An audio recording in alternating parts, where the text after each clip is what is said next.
Saudara-saudari yang terkasih, kita jumpa lagi dalam Pelita Hati hari ini, Selasa 17 Januari 2023. Hari biasa dalam pekan biasa yang kedua, bertepatan dengan peringatan wajib Santo Antonius, seorang abbas. Bersama saya Romo Thomas Suratno SC dari Paroki Cilandak, Jakarta Selatan, mendengar dan merenungkan sabda Tuhan, yakni firman Tuhan yang tersurat dalam Injil Markus bab atau pasal 2 ayat 23 sampai dengan ayat 28.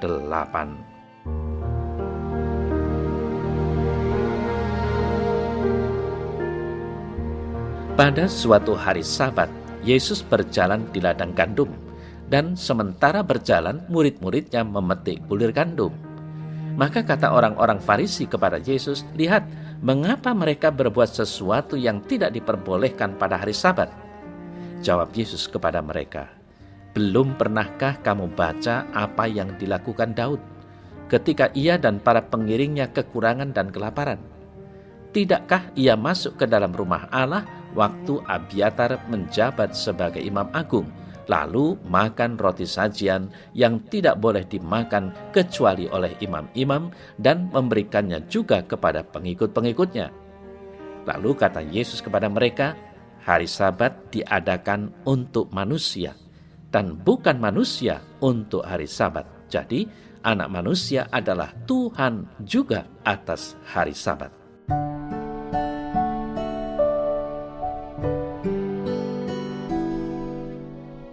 Saudara-saudari yang terkasih, meski memahami bahwa Sabat dirancang Tuhan sebagai hari pemberhentian, bagi banyak orang Kristiani yang aktif di gereja, Sabat justru hari yang melelahkan. Ada banyak pelayanan atau acara gereja yang dilangsungkan pada hari itu. Akibatnya, bukan berkat Tuhan yang dirasakan, tetapi setumpuk kepenatan. Saudara saya yang terkasih, masalah ini bukan masalah baru. Sibuk di hari Sabat sudah biasa bagi para imam di zaman Perjanjian Lama. Hal ini dikutip Yesus untuk menegur orang Farisi yang menghakimi para muridnya. Orang Farisi sibuk dengan berbagai larangan, namun mengabaikan maksud Tuhan sendiri atas hari Sabat. Jelas menurut Yesus, Tuhan merancang Sabat bukan sebagai aturan yang memberatkan. Sabat ditetapkan Tuhan untuk kebaikan manusia, sehingga dapat beristirahat dan menikmati berkat Tuhan secara khusus.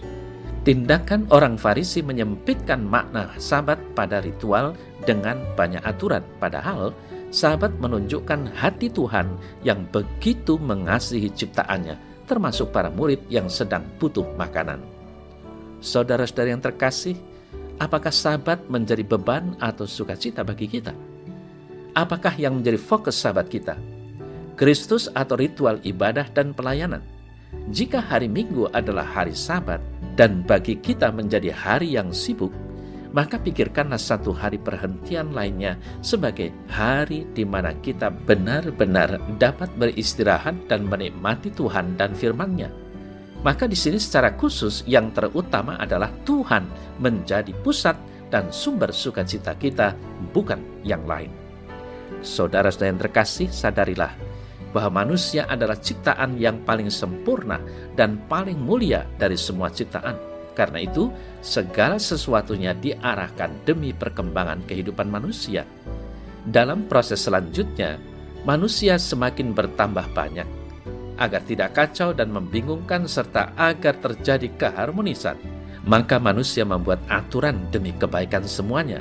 Aturan-aturan inilah yang menjadi tolok ukur untuk menjalin hubungan dengan sesama manusia, juga terhadap ciptaan lain dan terhadap Allah. Nah, salah satu aturan itu pada bangsa Israel adalah aturan hari Sabat. Pada hari Sabat, orang dilarang bekerja, juga memetik gandum. Dalam warta Injil hari ini mengisahkan bahwa para murid memetik gandum pada hari Sabat. Kemungkinan mereka mengambilnya untuk dimakan. Lalu yang muncul adalah kritikan orang Farisi kepada Yesus. Yesus menjawab, "Hari Sabat diadakan untuk manusia dan bukan manusia untuk hari Sabat." Saudara-saudara yang terkasih, dalam hal ini Yesus ingin mengingatkan orang Farisi dan kita semua bahwa nilai tertinggi dari suatu aturan adalah kehidupan manusia sebagai ciptaan yang paling mulia.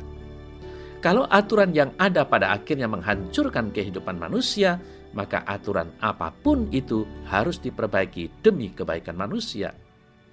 Mengingat hal itulah Gereja Katolik tidak menerima hukuman mati sebagai aturan yang harus dilaksanakan, karena hukuman mati tidak menjunjung nilai dan martabat manusia.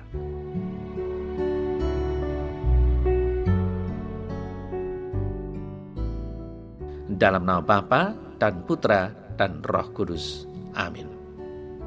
Ya Tuhan Allah, aku bersyukur kepadamu karena Engkau telah memberikan kepadaku hari Sabat, hari Minggu, di mana aku secara khusus diberi kesempatan untuk memuji Engkau atas hidup dan karya keselamatan yang Kau berikan kepada manusia.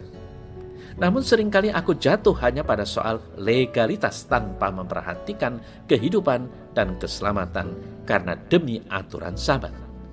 Berilah aku hati yang selalu bijaksana dalam memahami dan melaksanakan hukum-hukum-Mu. Amin. Semoga Allah yang Maha Kuasa memberkati saudara dalam nama Bapa dan Putra dan Roh Kudus. Amin.